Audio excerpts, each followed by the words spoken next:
Film की शुरुआत Cambridge university के एक लैब से होती है। यहाँ पे कुछ साइंटिस्ट एक वायरस पर एक्सपेरिमेंट कर रहे होते हैं। ये वायरस पहले कभी भी डिटेक्ट नहीं किया गया था और वो लोग बंदरों पर इसे टेस्ट कर रहे होते हैं। सब कुछ नॉर्मल लग रहा होता है और जब बंदरों पर इसे इंजेक्ट किया जाता है वो वायरल हो जाते हैं। उनके अंदर का गुस्सा इतना बढ़ जाता है कि वो साइंटिस्ट और दूसरे लोगों पर अटैक करने लगते हैं। और इसी बीच कुछ एनिमल राइट के अधिकारियों जो एक सीक्रेट ऑर्गेनाइजेशन के लिए काम करते हैं लैब में घुस आते हैं। इनका मकसद है वो बंदरों को फ्री करना जो यहाँ पर इनह्यूमन ट्रीटमेंट का शिकार हो रहे होते हैं। वो लोग केस खोलकर बंदरों को खुद छुड़ा देते हैं। डॉक्टर ने उन्हें वार्न किया था कि ये एनिमल बहुत खतरनाक हो सकते हैं क्योंकि इन्हें वायरस लग चुका है। पर अधिकारियों ने उनकी एक बात नहीं सुनी और जैसे ही वो बंदर को खोलते हैं एक बंदर उन्हें काट लेता है और वो एक्टिवस तुरंत ही ब्लड की वॉमिट करते हैं और जॉम्बी जैसी होने लगती है। इस वायरस का असर इतना तेज होता है कि वो एक्टिविस्ट दूसरों को भी इन्फेक्ट कर देता है।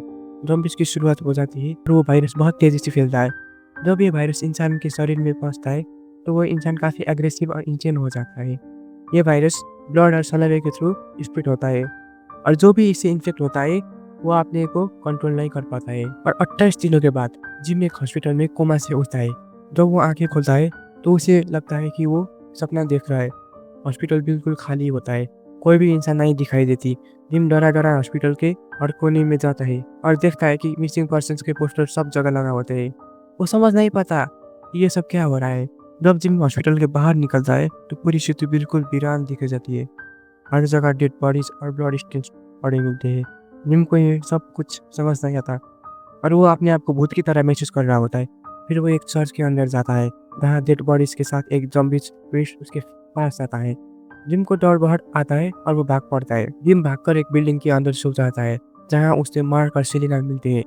मार्क और सेलिना दोनों सर्वाइवर्स होते हैं और वो जिम के अपने साथ लेकर एक सेफ प्लेस पर जाते हैं।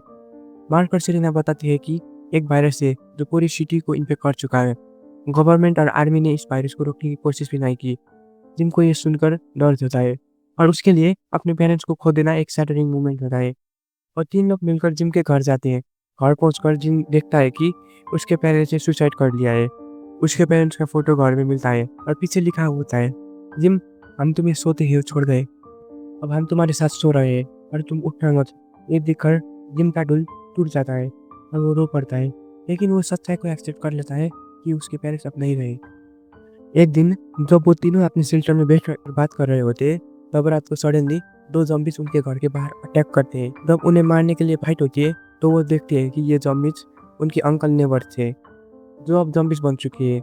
मार्क को भी एक जॉम्बिस काट लेता है और वो इन्फेक्टेड हो जाता है। सेलिना को मार्क को मार देना पड़ता है ताकि वो दूसरों को भी इन्फेक्ट ना कर सके। अब सिर्फ सेलिना और जिम बच जाते हैं।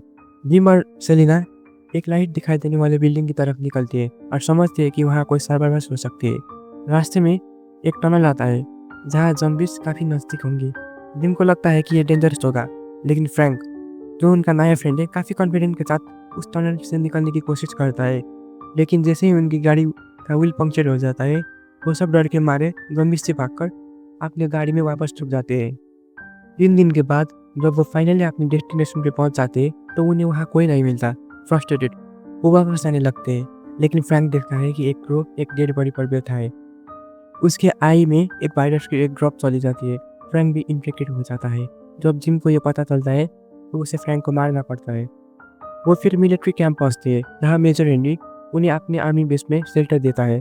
जिम को लगता है कि यह आर्मी कैंप सेफ है, लेकिन मेजर हेनरी का असली प्लान कुछ और ही होता है। मेजर हेनरी बताता है कि वो लोग जॉम्बिस को कंट्रोल करना चाहते हैं ताकि वो अपनी दुनिया बनाए।